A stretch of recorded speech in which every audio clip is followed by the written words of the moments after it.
What's up, sunshine? Time for your news this Friday, April 25th. I'm Coy Wire. This is CNN 10 Fun Fact Friday for you. Did you know hummingbirds can fly backwards? Dolphins have names for each other and cows have best friends. A group of people is called a flamboyance, and the Eiffel Tower can grow taller in the summer. The more you know. Now that we've got some conversation starters for you for the weekend, we've got one more round of news for you to finish this week strong. Let's go. We begin today with a battle over what role the government should have on college campuses, especially when it comes to protests and free speech.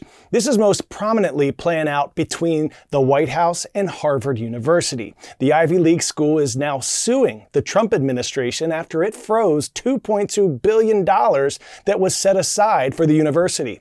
Private universities in the U.S. receive federal funding through grants, loans, and funds for research purposes. Without those funds, many academic projects on things like tuberculosis, cancer research, and space travel hit pause. So why is the White House refusing to give Harvard that money? The administration framed the conflict as a fight against religious discrimination, but it is demanding a lot of changes from colleges and universities across the United States, including Harvard. Among them, ending diversity, equity, and inclusion programs, banning masks at campus protests, and giving full cooperation to immigration officials. And while some universities have complied, at least to some extent, Harvard said, no way. Here's the president of Harvard speaking out for the first time. We don't know how much we can actually absorb, but what we do know is that we cannot compromise on basic principles like defense of our First Amendment rights. Is this bigger than Harvard at this point? Of course it's bigger than Harvard because we look at what's at risk here. And what's at risk is the excellence of higher education in the United States. Lawyers for Harvard and the White House are scheduled to face off in court on Monday. Pop quiz, hot shot. Which of the following was an Olympic event during the early 20th century? Chess, painting, mathematics, or robotics?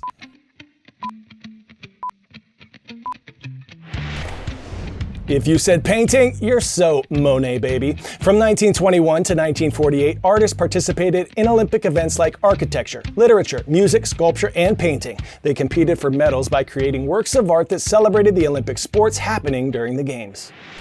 Could the GOAT go for one more gold at the 2028 Olympic Games? Superstar gymnast Simone Biles just told reporters she will definitely be at the 2028 Games in LA, but whether that means she will be in the stands as a fan or in a broadcasting role or flying through the air in competition, she won't say. After just racking up gold medals in team, all around, and vault, plus a silver in the floor exercise at the Paris Olympics last year, Biles is also opening up about her friendship with Brazilian gymnast Rebecca Andrade and how she feels their rivalry has improved gymnastics as a sport. We've pushed the sport forward in difficulty so much, and I think our friendship, our camaraderie out there, and our difficulty has been super exciting to see because we're doing things that the gymnastics community never thought they'd ever see. So to go out there from two different countries, two Black girls, is really incredible and an honor. Pope Francis will be laid to rest at the Vatican tomorrow. Since Wednesday, thousands of people have lined up, waiting hours to pay respects to the Pope as he lay in state at St. Peter's Basilica. On Saturday, Francis's funeral will be at 10 a.m. local time in St. Peter's Square. Dignitaries from across the world are expected to attend. He was the first pope from Latin America. Our David Culver takes us to his hometown in Argentina and speaks to those who knew him by his birth name, Jorge Mario Bergoglio, before he was chosen as leader of the Catholic Church. Even before he passed away, Pope Francis was memorialized here in his hometown, specifically in Flores, the neighborhood in Buenos Aires that he was raised. You can see tributes once again. We see this all over.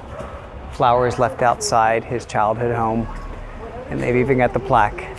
En esta casa vivió el Papa Francisco. This is the house where Pope Francis lived. This is where Pope Francis went to elementary school, and it's still a school.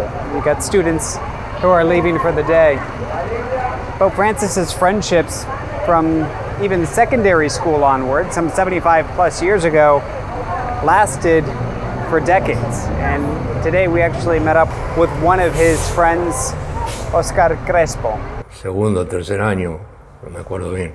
He says he remembers a moment where they were in religion class and the instructor said, "Those who have not had your first communion, please stand." And there were two people who stood up. It was Oscar and another individual, and it was offered up that one of the other classmates would take them to have their first communion, and that person was Jorge Bergoglio. Pope Francis's legacy, it stretches across this community and even imprinted on the ground. And just a few blocks from his childhood home, the church he went to as a kid and a teenager. This is the Basilica de San Jose de Flores, but it's what happened inside that really stands out.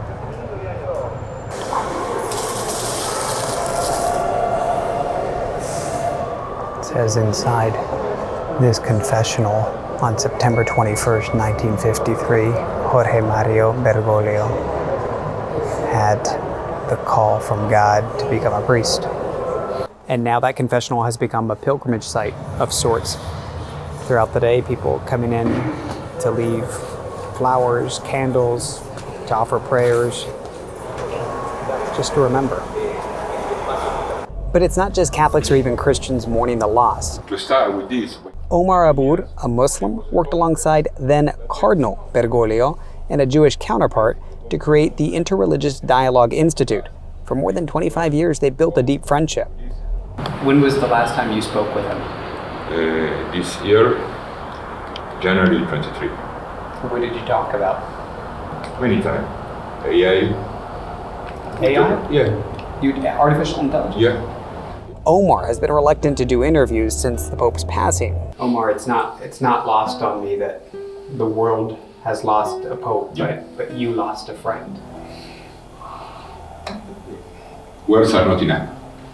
Okay? Words are not enough. If you want, I'm prepared to stop. Yeah. Please.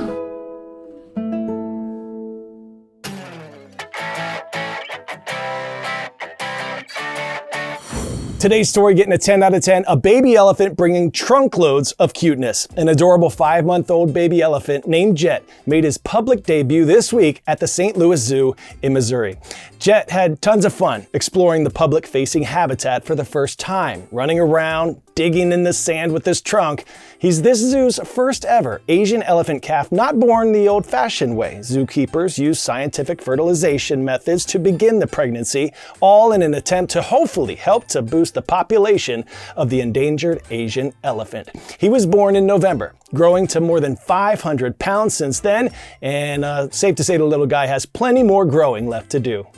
All right, lovely people, it is time for the best part of the show. On the best day of the week, we are showing some love and sending a shout out to the Mariners of Dana Middle School in Arcadia, California. Rise up. Thank you for making us part of your day. Cue that Friday music, Nadir.